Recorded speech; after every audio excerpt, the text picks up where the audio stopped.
Może tego w tej chwili jeszcze nie widać, ale jesteśmy w naprawdę wyjątkowym miejscu. Za chwilę zobaczycie samochód z polską historią, który nie był nigdzie obserwowany przez ostatnie dekady. Był trzymany w ukryciu, ale znalazła go kolejna niesamowita postać, która zaprosiła mnie do współudziału w odkryciu tego samochodu. Więc mamy ze sobą Bena Collinsa. Ben, come on. Welcome.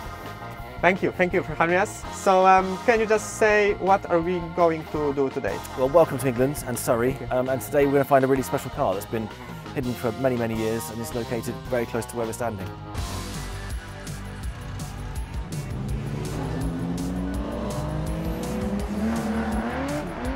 Witamy na kanale YouTube magazynu Classic Auto.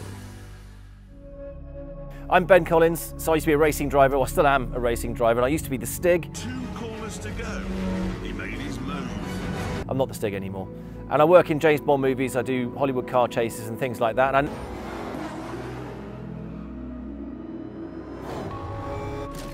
I now have a YouTube channel called Ben Collins Drives. So I'm back at the Top Gear track. Some things never change, it's still a dive, but I've got a fast car. And hopefully I can still remember where the track goes, although it does feel weird being here without my Stig helmet, but I'll get used to it. And through that, I've been having a lot of fun driving really interesting cars. I also wrote a book about Aston Martin, the history of the company, and when I was doing that I did a lot of research and found out some fascinating stories, including the one about Tadek Marek, the famous Polish engineer who pioneered so much of the technology, and particularly the engines that powered Aston Martin for decades. So a really fascinating character, and in the course of that, I read and learned about this one-of-a-kind DB5, a special car.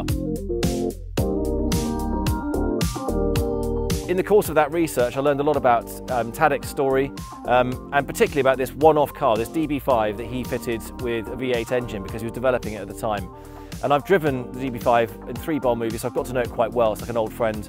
And the driving experience is pretty casual. It's like sort of driving a boat, big wooden steering wheel.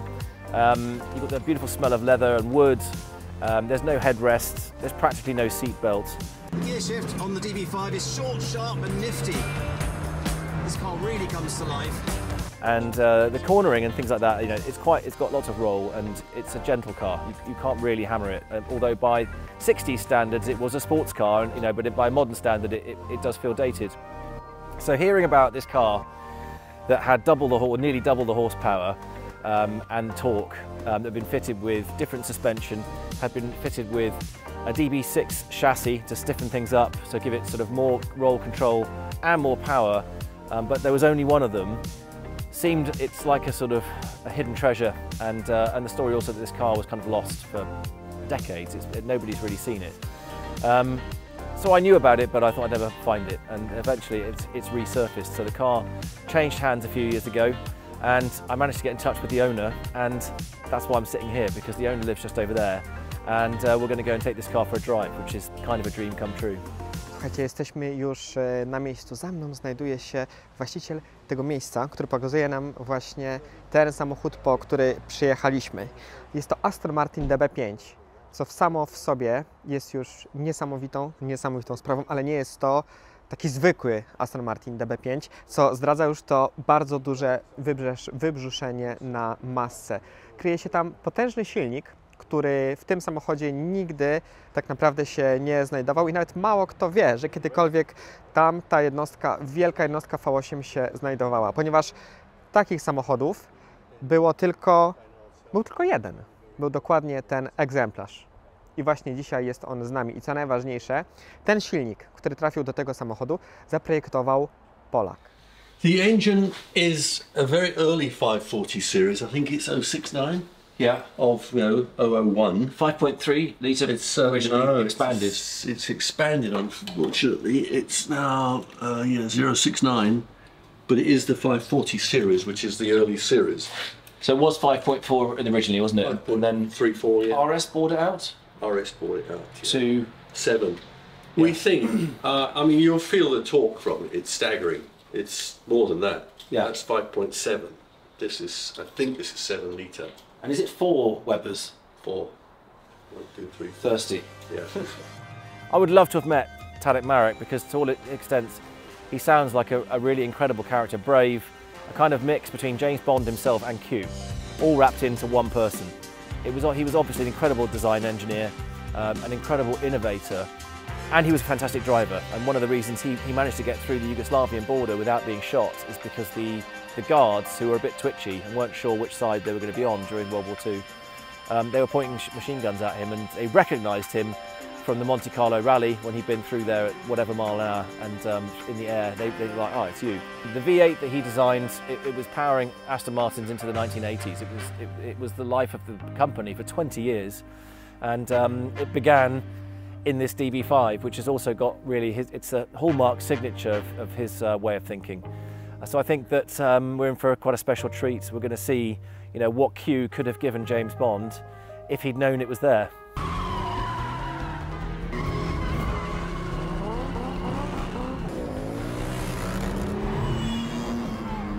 And there's also little details inside that look different. So the gear stick looks different. No, it's the same. It's different to DB5, no? It's the later dogleg first gearbox. Right. No, but that was available in the day. So that may be the original gearbox. We don't know. So DB5 it's just a small. But it's a dogleg. It's got that, but the actual stick. Yes. It's that little skinny stick with a small thing on. Skinny, yeah, knob on the top. So but this looks much more meaty. It's the same as that one.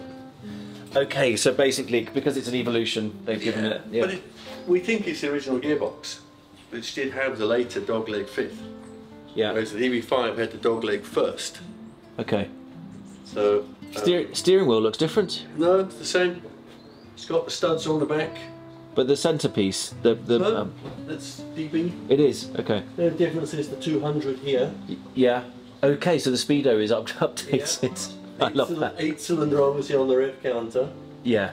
This had a hideous Alpine navigation system where I think he tried to mimic the James Bond track. Oh, poor previous owner. But I threw that out and I put a period correct Well done. radio in. What does the original speedo go to? 180.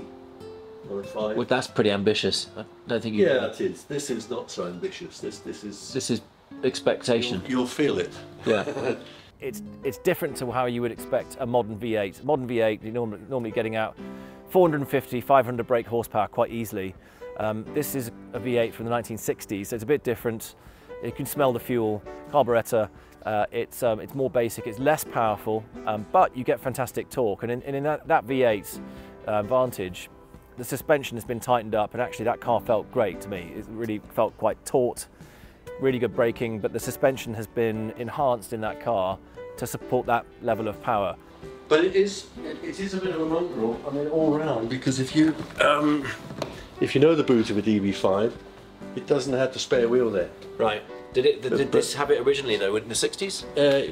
It would have had spare wheel underneath Okay. the tray because the Dion axle has now kicked it all out. Now the brake boosters are under there, so the whole thing is all completely an R&D special. So that big bar is what meant the bodywork had to be reshaped slightly. Yeah, they needed more length, and then the tank. It's got a big tank in there as well. It's like a 90-litre tank. Okay. But it needs it. I love going to Poland, and I think this is a story that really resonates with Polish people, maybe who don't know that much about what Tadek Marek did and why he's so crucial to the history of Aston Martin. There's also, you know, quite a lot of things fade in time with history. I grew up thinking that the Brits cracked the Enigma. My Polish friends were very happy to re-educate me on that and explain that it was Polish engineers who cracked the Enigma codes. Okay, Turing was the head of the department, and they were working in Britain, but yes, it was Polish mathematicians that did the job. So we do have a lot of shared history, and I think that credit where it's due. It's really important to tell these stories and embrace what it is.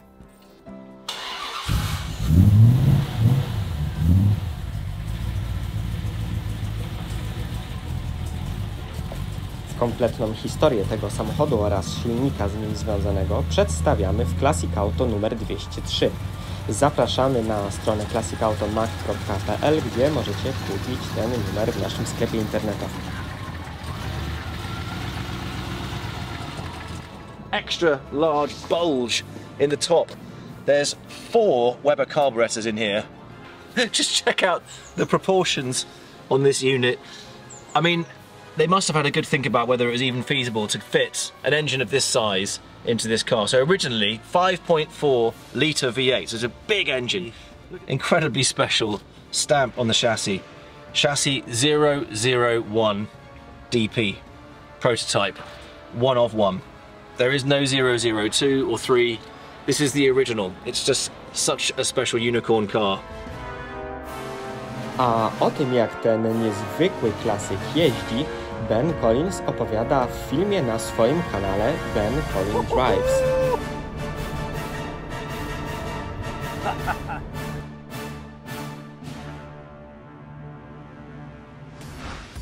Jeżeli chcesz prenumerować magazyn Classic Auto, zapraszamy na stronę www.classicautomag.pl/sklep. Link znajduje się w opisie tego odcinka.